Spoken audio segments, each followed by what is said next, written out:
Imagine a world where successful wildlife conservation efforts unexpectedly create new challenges. That's the fascinating and somewhat unsettling reality unfolding in Patagonia, where resurgent puma populations are now focusing on Magellanic penguins as a primary food source. Conservation initiatives in the Patagonia region of Argentina have yielded remarkable results, leading to a booming comeback for pumas that has introduced an unforeseen shift in their hunting habits. These big cats, once on the brink of extinction, are now preying heavily on Magellanic penguins, which breed along the coastline for half the year, from roughly September through March. About a century ago, pumas nearly vanished from this area due to relentless hunting by sheep farmers eager to safeguard their livestock. But thanks to modern tracking tools like GPS collars and camera traps, researchers have documented the densest concentration of these magnificent predators ever seen. A recent study, published in Royal Society journals, https://doi.org/doi:1098/rsbb.2025.2172, reveals puma numbers reaching an astonishing 13.2 cats per 100 square kilometers, that's about 38 square miles, primarily clustered near penguin colonies. While penguins thrived without these apex predators around, filling the ecological void left by the puma's absence, the returning cats have found them to be easy and plentiful targets. Mitchell Sirota, lead author of the paper and an ecology manager at Duke Farms, part of the Doris Duke Foundation, explained this shift to ABC News.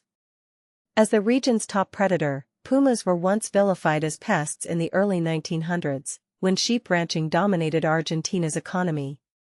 That industry peaked around the early 1900s but has since faded, paving the way for wildlife recovery. Sirota, who conducted the research during his PhD at the University of California, Berkeley, noted that without puma pressure, Magellanic penguins expanded into large mainland breeding sites. Pumas demonstrate incredible adaptability, thriving from the Canadian north to the southern reaches of South America, with a diet of over 200 different prey species.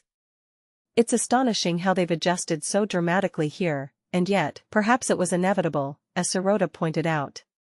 Protective measures, such as transforming ranches into national parks like Monte Leon National Park in 2004, have fostered this resurgence. Other species, including foxes and guanacos, which are like oversized llamas, have also rebounded. But here's where it gets controversial. Could this be a case of human meddling in nature creating imbalances that favor predators over once thriving prey? Sirota suggests pumas might have hunted penguins before, but not at today's scale. Their camera trap setup in the park quickly showed high puma activity near colonies, sparking concerns about deeper ecological changes. Globally, most penguin species nest on isolated islands, shielded from land-based threats. But these Magellanic penguins' coastal mainland homes make them vulnerable to pumas, an abundant, predictable, and low-effort meal. Penguins don't flee or fight back effectively, and they stick to the same spots, making them a safe choice for hunting. When penguins aren't around, pumas turn to tougher prey like guanacos, which require more energy to chase and take down. Think of guanacos as wild relatives of llamas, often hunted in packs for success. As Emiliano Donadio, an ecologist and science director at Rewild Argentina, put it, pumas simply opt for the easier, safer option when penguins are available. Interestingly, this spike in puma numbers aligns with record-high penguin populations, which appear stable or even growing. Rangers at Monte Leon National Park assisted the study, and the findings underscore how human actions and conservation can reshape ecosystems in surprising ways. And this is the part most people miss: restoring wildlife in altered environments doesn't just rewind the clock, it can spark brand new interactions that alter animal behaviors and populations unexpectedly, as Sirota emphasized.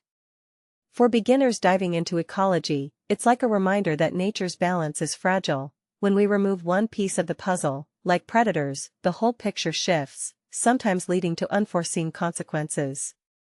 So, what do you think? Is this a triumph of conservation gone awry, or just nature finding its own way after human interference? Do you agree that targeting penguins is a controversial adaptation, potentially harming these charming birds? Share your thoughts in the comments. I'd love to hear differing opinions on whether we should intervene further or let the ecosystem evolve.